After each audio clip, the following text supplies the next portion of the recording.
As a kid, all a nigga wanna have was a Burberry scarf and $3 in my pocket. Instead I got beat with a switch, but I don't give a fuck, but it's on my body. Scars all up on me, but I run around from everybody. Life lesson learned, I better learn from this bitch, nobody. She pushed me around, she didn't give no motherfucks about it. She broke my heart 3 times, but I ain't getting... Now, here's something that is really funny to me. So we know that the New York Jets right now are currently 0-9. They are the worst team in the NFL, and they are the favorites to end up landing the number 1 overall pick in next year's 2021 NFL draft. And a lot of people believe that the New York Jets are going to select Trevor Lawrence number 1 overall if they get that number 1 overall pick. Now, according to Adam Gase, he says that the New York Jets are not tanking. Now, Adam Gase earlier today was asked by a reporter about the New York Jets tanking. And Adam Gase responded and said that that's something that nobody has talked about. Nobody here has talked about tanking. He also went on to say that we can't worry about anybody else. We know we're trying to get guys better that are here and trying to figure out ways to win games. Now, this is really funny to me. First of all, you have to give a round of applause to the reporter that asked that question, because for some reason, reporters in the NFL tend to not ask great questions. Okay, like they just ask these vanilla soft questions. Like, I have a lot of respect for whoever asked Adam Gase this question about tanking. Okay, and Adam Gase just cracks me up, man, because it seems like every time he talks, all I can do is laugh. So if you're not tanking, why have the New York Jets trade away guys like Avery Williamson, got rid of their veteran cornerbacks, and they're starting a lot of young guys on defense? And according to Adam Gase, the New York Jets are starting a lot of young guys on defense, not because they're trying to tank, but because they're trying to get guys more experience. So this doesn't make any sense to me. So if you're not tanking, why would you trade away some of your best players on defense? And why would you start younger, more inexperienced players if you're not trying to tank, quote, quote? Because majority of the time, the teams that I've witnessed that have tried to tank in the past normally start their younger guys. Okay? So for Adam Gase, for him to come out and say that the New York Jets are not tanking makes him look even more worse as a head coach than what he already is. Okay, because if you're not tanking, that just means that, 1, your team stinks, and 2, you're not a good coach. Because if you're not tanking, if you're not trying to lose, that just means that you just stink so much of a head coach that you can't find a way to win. So this makes Adam Gase look even more bad than what he already does look. So for the New York Jets, we already know that this is a complete train wreck. And we know that Adam Gase, and he knows that he most likely is going to be on his way out unless the New York Jets have a drastic turnaround and they are somehow able to win 6 or 7 games to end the season, which, let's be honest, that pretty much would not happen. So Adam Gase saying that the New York Jets are not tanking is just a bad look. I understand that when you're trying to tank, you don't want the media to know that you're trying to tank, okay? Even though we already know that you're trying to tank, nobody wants to come out here and say that, oh, you know what, we stink, so we're going to go ahead and tank for the future.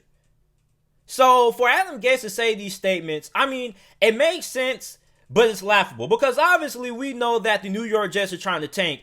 And Adam Gase, he's not trying to tank because he's trying to keep his job. But the New York Jets front office knows that Adam Gase is so bad as a head coach that it's no point of firing him, because if you keep him, you're not only going to lose games, but you're also going to put yourself in a position to have the number 1 overall pick, so you can select Trevor Lawrence with that number 1 overall selection next year if you choose to move on from Sam Darnold. So Adam Gase is so bad as a head coach that he's basically solving the New York Jets problem for him. It's no use of firing Adam Gase and bringing in an interim head coach or promoting in somebody when you can keep Adam Gase, lose games, and still try to get the number 1 overall pick. So, I mean, your best chance of getting the number 1 overall pick is by keeping Adam Gase. That is just so funny to me, man. Adam Gase cracks me up, man. Like, Adam Gase has to be the worst head coach in NFL history when it comes to handling the media, because it just seems like he doesn't know what to say and the right way to say it. I've never seen a head coach struggle so bad with handling the media. Like, the New York Jets media is just eating Adam Gase up, man. And for the life of me, I still do not understand why the New York Jets decided to hire Adam Gase. Adam Gase had to be the most overrated offensive coordinator in NFL history.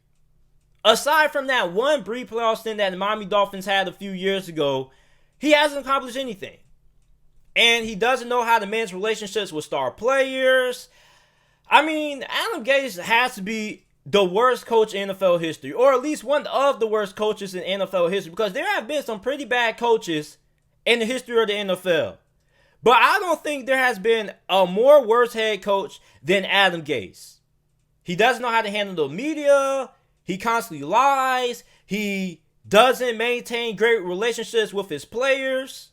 I mean, it's just a complete train wreck. And this is a guy who is supposed to be an offensive-minded coach, but yet he has never had the offense during his time that he's been a head coach in the NFL that has ranked higher than 16th or 17th in the NFL. So, Adam Gase says that the New York Jets are not tanking. Obviously, we know that the New York Jets are tanking. So, the question is, who is going to be the next man up when the New York Jets finally fire Adam Gase at the end of the season, whenever they choose to do so? Because if you are the New York Jets, there's no point firing Adam Gase right now, because if you're trying to get the number 1 overall draft pick, sadly enough, if you are a New York Jets fan, keeping Adam Gase as your head coach is going to help you get that number 1 overall pick, because he's just so bad as a head coach. He doesn't make adjustments. The play calling is terrible. Everything just seems to go wrong with Adam Gase as a head coach for the New York Jets. So, a guy who I think the New York Jets should try to go after would be Jim Harbaugh from Michigan. Now, Jim Harbaugh has been linked to the New York Jets in the past. The New York Jets had a lot of interest in Jim Harbaugh when he ended up parting ways with the San Francisco 49ers, but he opted to go back to the college football game and ended up becoming the head coach of Michigan. Now, obviously, we know that the Michigan relationship with Jim Harbaugh has pretty much ran sour, and Michigan fans and the Michigan Wolverines fan base up there isn't happy or pleased with Jim Harbaugh's performance. So, Jim Harbaugh, if Michigan does end up parting ways with him, could be an ideal candidate for the New York Jets. He has had a lot of success rebuilding teams in the past. You saw what he did with the San Francisco 49ers a couple of years ago, back when he had Colin Kaepernick and he went to 3 straight NFC championship games and a Super Bowl appearance, which he ended up losing to his brother, John Harbaugh, with the Baltimore Ravens. So I think if you are the New York Jets, Jim Harbaugh would be the perfect fit to rebuild your franchise. And I think that Jim Harbaugh would pretty much be the best available head coach that you would be able to get, because let's be honest, you're not going to get Eric Bieniemy unless Houston decides to go elsewhere and doesn't decide to hire Eric Bieniemy. I don't think that Eric Bieniemy is going to go to the New York Jets regardless. All right, even if Houston doesn't hire Eric Bieniemy, I don't think he wants to go to the New York Jets. I think that Eric Bieniemy would rather wait 1 more year and remain the offensive coordinator for the Kansas City Chiefs and wait for a better job to open up than go ahead and work for the New York Jets. Also, Lincoln Riley has been on a lot of New York Jets fans' wish list in terms of head coaches that they will wish to try to go after. Let's be honest, you're not going to get Lincoln Riley. You may be able to get Joe Brady, the offensive coordinator for the Carolina Panthers. I think that's a pretty reasonable fit. I think that could be a pretty realistic hire. But in terms of getting an established head coach that has a proven track record like a Jim Harbaugh, I don't really see that. I see that happening, but I don't see them getting a coach like Eric Bieniemy. So I think your best option, if Jim Harbaugh is available, would be trying to go after Jim Harbaugh, because I really can't see a head coaching candidate like a Robert Saleh or a Eric Bieniemy wanting to take that New York Jets head coaching job. So this is just really funny to me overall. Adam Gase is saying that the New York Jets are not trying to tank. This just isn't a good look for Adam Gase. It really isn't. So let me know what you guys think about this down in the comment section down below. Make sure you like the video, subscribe to the channel for more NFL videos and content. And thanks for watching.